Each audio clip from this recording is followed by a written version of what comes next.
ہمارے پاس جب لوگ آتے ہیں اور وہ داخل طریقت ہوتے ہیں تو ہم جو بنیادی چیزیں ان کو بتاتے ہیں تو ان میں سے ایک چیز یہ لازمی بتاتے ہیں کہ رزق پاک نہیں ہوگا تو باطن روشن نہیں ہوگا. یہ بنیادی بات ہے. اگر رزق پاک نہیں ہے تو میرے حضور نے ارشاد فرمایا کہ ایک بندہ سفر کر کے کعبۃ اللہ کے صحن میں پہنچتا ہے اور کعبے کے پردوں کو تھام رہا ہے وَيَمُدُّ يَدَيْهِ اور لمبے لمبے ہاتھ کر کے کہتا ہے اے اللہ, لیکن اس کا کھانا حرام ہے, اس کا پینا حرام ہے, اس کا لباس حرام ہے, وہ غُذِیَ بالحرام, اس کو غذا حرام سے دی گئی ہے. میرے حضور نے فرمایا اس کی کوئی دعا قبول نہیں ہوگی.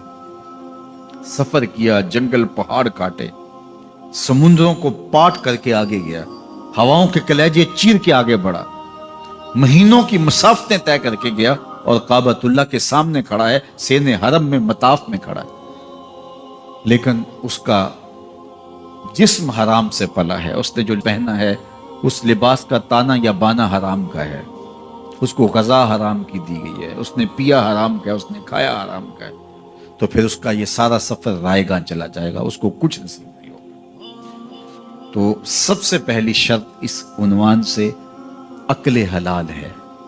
اس کے بعد پہ صدق مقال ہے کہ آپ کی زبان جھوٹ نہ بولے. جب کوئی شخص جھوٹ بولتا ہے, روحانیات تو دور کی بات ہے, اللہ کے فرشتے اس سے 1 میل دور ہٹ جاتے ہیں. جب کوئی شخص جھوٹ بولتا ہے تو حدیث پاک میں آتا ہے اس کے منہ سے ایک خاص قسم کی بدبو نکلتی ہے.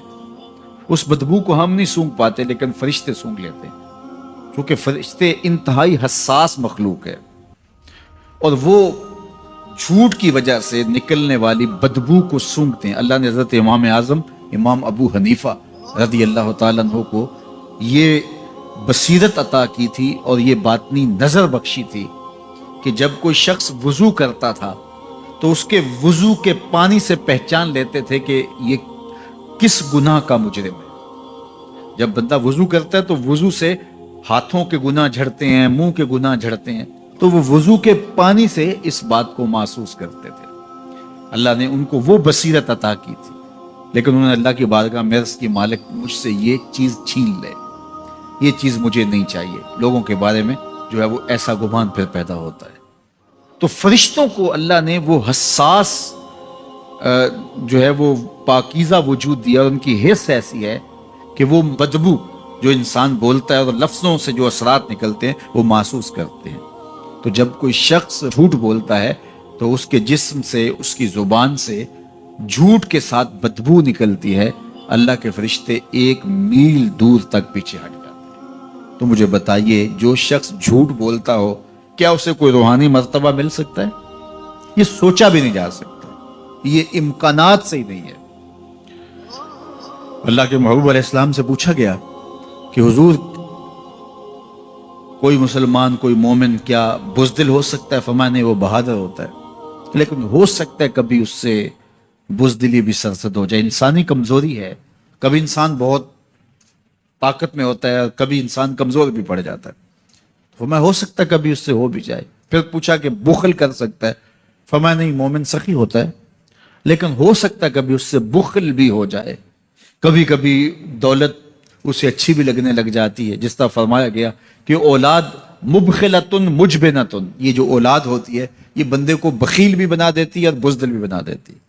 جب اولاد نہیں ہوتی تو بندہ سخی بھی ہوتا ہے اور بندہ جو ہے وہ مشکل حالات میں بھی کود جاتا ہے, لیکن جب اولاد ہوتی ہے تو پھر مشکل حالات میں کودنے سے پہلے سوچتا ہے میرے بچے ہیں یتیم ہو جائیں گے. اس کو یہ خیال آتا ہے, پہلے وہ ایسے مال لٹاتا ہے لیکن اولاد ہو جائے تو پھر وہ اولاد کا سوچتا ہے کہ ان کے لیے کچھ میں جمع کر لوں. تو اولاد فرمایا میرے حضور نے کہ مبخلہ و مجبنہ, یہ بخیل بھی کر دیتی ہے اور یہ کمزور اور بزدل بھی بنا دیتی ہے. تو مومن ہوتا بہادر ہے لیکن ہو سکتا ہے کبھی اس سے بزدلی بھی ہو جائے. مومن سخی ہوتا ہے لیکن کبھی ہو سکتا ہے اس سے بخل بھی ہو جائے. لیکن تیسرا سوال حضور سے پوچھا گیا کہ مومن جھوٹا ہو سکتا ہے؟ تو اس پہ 2 ٹوک کہا, نہیں جھوٹا نہیں ہو سکتا. یہ نہیں ہو سکتا کہ مومن ہو اور جھوٹا ہو, وہ سچ بولنے والا ہو. تو عقل حلال اور صدق مقال, یہ 2 خوبیاں جو ہیں یہ اہل اللہ کا ترائے امتیاز ہے, اور یہ مجھے اور آپ کو اختیار کرنی چاہیے.